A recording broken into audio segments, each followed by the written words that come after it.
Well, today's update, we got the fuel neck out. I got the complete fuel lines with brake lines. I had to break one that wasn't wanting to twist out there.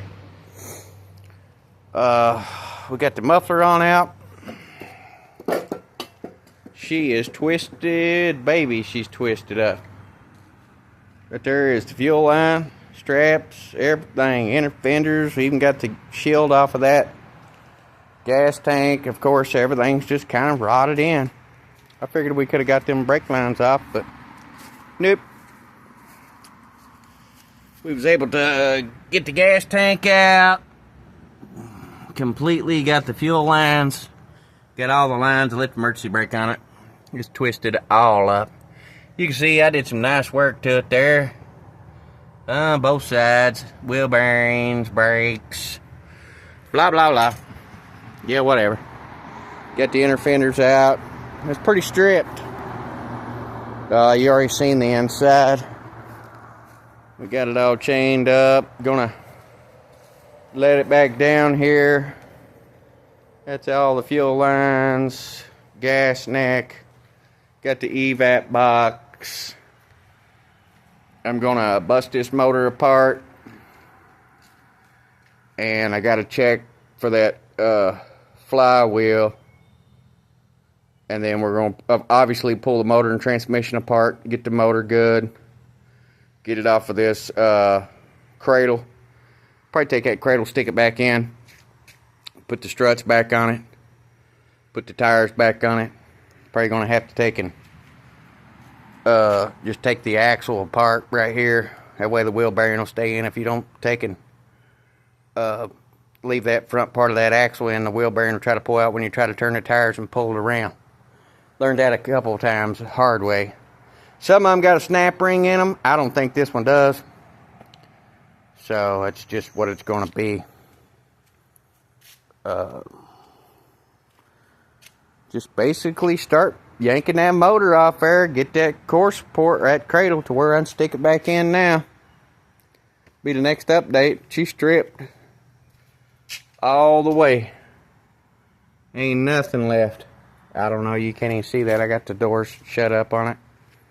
I ain't trying to fool with it too much. You get that cradle up there, get it back level. Got to move the cherry picker, bust this apart, get it all back in there, get the tires, get it to where I can roll it around a little bit.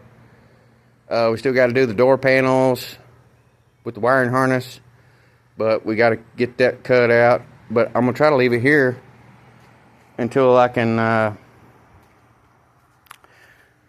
see if that plasma cutter will work down here off that extension cord. And hopefully we're good. Another big rat's nest right here on top of the gas tank. That gas tank looks awful small. I don't know. You'd probably be able to use it to figure out a way to hook those lines up and, you know, whatever it takes to get that back together and working. That's an awful small gas tank. I think I got a 20-gallon gas tank in that truck. But next thing's next. We'll bust that apart and take what's left over, stick it in there. That way we can... I might throw the fenders and the hood back on. I doubt it though. Then we'll end up cutting that firewall out. We'll cut the pieces out on the door post and the door.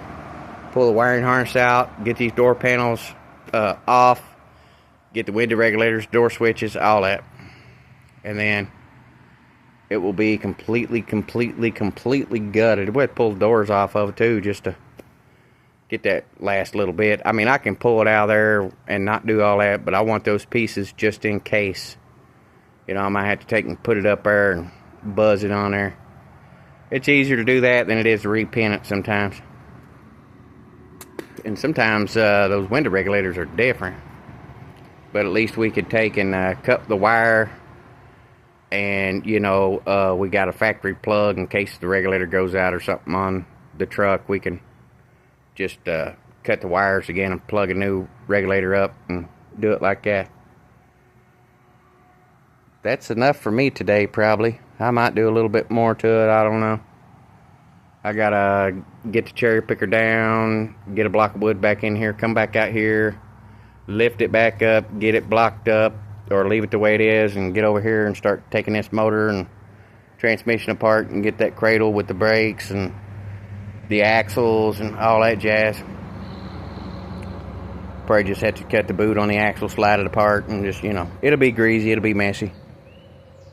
And I'm probably gonna let it down, pull it back out so I can open them doors real good and get those the wiring harness out of the doors and stuff. We still got a little bit of time, but then need to pull the truck down here. We get that truck pulled down, need to get the motor out of it, but we're gonna have to put it right here, so we'll have to get that car all together, and then we can take that truck, pull the motor, start figuring out what it's going to take to get that motor and that transmission together.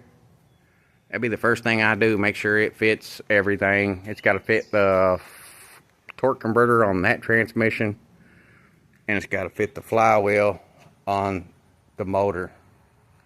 So the motor, the flywheel's got to go together, and then the bell housing, you got to bolt the plate up to that, and then it's got to bolt up to the transmission and to that piece. I told him I wanted it to match with the factory starter. That way, any problems, you can just go somewhere to the junkyard, anything, and get factory parts. I don't do all that fancy stuff.